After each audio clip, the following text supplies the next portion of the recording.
নমস্কাৰ, মই ভাস্কৰ কিৰণ বৰা। সদৌ অসম ছাত্ৰ সন্থাই এটা নতুন আঞ্চলিক ৰাজনৈতিক দল গঠন কৰিবলৈ কুচকাৱাজ চলাইছে, প্ৰস্তুতি চলাইছে। সদৌ অসম ছাত্ৰ সন্থাই 1985 চনতো অসম আন্দোলন শেষ হোৱাৰ পিছত এটা দল গঠন কৰিছিল, অসম গণ পৰিষদ।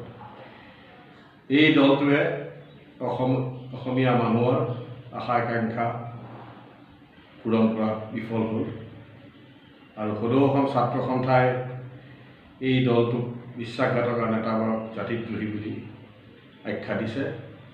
সেয়েহে জনসাধাৰণৰ আশা আকাংক্ষা পূৰণ কৰিবলৈ এটা নতুন দল গঠন কৰিবলৈ আগবাঢ়ি আহিছে। এই দলটো গঠনত মূলতঃ দুজন মানুহে সহযোগ কৰিছে। এজন ডক্টৰ নগেন শইকীয়া, আনজন বসন্ত কুমাৰ ডেকা। ডক্টৰ নগেন শইকীয়া অসম সাহিত্য সভাৰ সভাপতি আৰু সাহিত্যিক হোৱাৰ উপৰিও তেখেতে অসম গণ পৰিষদৰ কাৰ্যকালত ৰাজ্যসভাৰ সাংসদ হিচাপে নিৰ্বাচিত হৈছিল। 5 বছৰ তেখেতে সাংসদ হৈ আছিল, কিন্তু অসমৰ হৈ কি মাত মাতিলে, কি কৰিলে এই কথা জনা নাযায়। আৰু যিসকলক ছাত্ৰ সন্থাই জাতিদ্ৰোহী বিশ্বাসঘাতক কৈছিল, এইসকলৰে সহযোগ আছিল আৰু অসম গণ পৰিষদ দলটো বিফল হোৱাত এখেতৰে এক বৃহৎ অৰিহণা আছে। তেখেত এই বিশ্বাসঘাতকসকলৰ শিয়নিত হোৱা আছিল। কিন্তু যেতিয়াই অসম গণ পৰিষদৰ বেয়া দিন আহিল বা আঞ্চলিকতাবাদৰ বেয়া দিন আহিল, তেখেতে আকৌ পুনৰ সাহিত্যিকৰ ভাও তুলিবলৈ ল'লে। এতিয়া পুনৰ যেতিয়া কা বিৰোধী আন্দোলনৰ পিছত আঞ্চলিকতাবাদৰ এটা হাৱা বলিব ধৰিছে লাহে লাহে, তেতিয়া তেখেতে পুনৰ এই দল গঠনত সক্ৰিয় হৈ পৰিছে। হয়তো জীৱনৰ শেষ কালছোৱাত পুনৰ কিবা এটা বিষয় ভাৱ ল'ব পাৰে বা কিছু উপভোগ কৰিব পাৰে। দ্বিতীয়জন হ'ল বসন্ত কুমাৰ ডেকা। এই বসন্ত কুমাৰ ডেকাৰ বিশেষ কোনো পৰিচয় নাই। তেখেতৰ কোনো মানুহে সাধাৰণতে তেখেতক চিনি নাপায়, কিন্তু আমি জানো তেখেত বৃন্দাবন গোস্বামী, অসম গণ পৰিষদৰ নেতা, প্ৰাক্তন মন্ত্ৰী, বৰ্তমান তেজপুৰৰ বিধায়ক বৃন্দাবন গোস্বামীৰ অতি ঘনিষ্ঠ।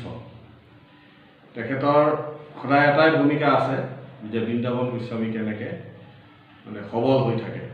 এতিয়াও হয়তো নতুন দলটো গঠন হ'লে বৃন্দাবন গোস্বামীয়ে তেজপুৰৰ পৰা এই দলটোৰ যোগেদি প্ৰতিদ্বন্দ্বিতা কৰিব।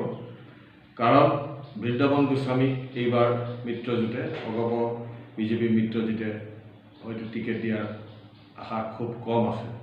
গতিকে নতুন দলটোৰ পৰাই তেখেতে প্ৰতিদ্বন্দ্বিতা কৰিব আৰু কা বিৰোধী যিটো হাৱাৰ সেইটো সুবিধা হয়তো ল'ব। বৃন্দাবন গোস্বামী কোন? বৃন্দাবন গোস্বামী অসম আন্দোলনত তেখেতৰ বিশেষ একো ভূমিকা নাছিল, সদায় পিছপিনে আছিল। এই বৃন্দাবন গোস্বামী, নগেন শইকীয়া বা বসন্ত ডেকা আদিয়ে অসম আন্দোলনত কোনোদিন জেল জৰিমনা বা এদিনলৈকে পুলিচৰ হাতত গ্ৰেপ্তাৰ হোৱা নাই। বৃন্দাবন গোস্বামীয়ে সদায় পিছপিনৰ পৰা চক্ৰান্ত কৰি আহিছে। এসময়ত শুনা যায় যে বিষ্ণুৰাভাৰ পৰিয়ালৰ বিৰুদ্ধেও এখেতে ষড়যন্ত্ৰ কৰিছিল আৰু বিষ্ণুৰাভাৰ পৰিয়ালকো এঘৰীয়া কৰিবলৈ এটা ষড়যন্ত্ৰ কৰিছিল। কিছুদিন আগতে ফেচবুকৰ যোগেদি কথাটো ওলাইছিল, কিন্তু তেখেতে থাপি মাফ খুজি কথাটো সামৰি থ'ল বুলি আমি গম পাওঁ। তেখেতে নিবাৰণ বৰা সাংসদ হৈ যোৱাত তীব্ৰ প্ৰতিবাদ কৰিছিল আৰু প্ৰয়োজন হ'লে নিবাৰণ বৰাক প্ৰাৰ্থিত্ব দিলে অসম গণ পৰিষদৰ পৰা পদত্যাগ কৰিম বুলি ভাবুকি দিছিল।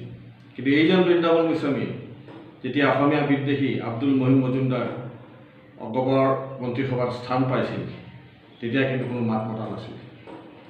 তেখেতৰ সেই সময়ত মাত মাতিবলৈ বা পদত্যাগ কৰিবলৈ ভাবুকি দিবলৈ সাহস হোৱা নাছিল। কিন্তু কিয় কৰিছিল?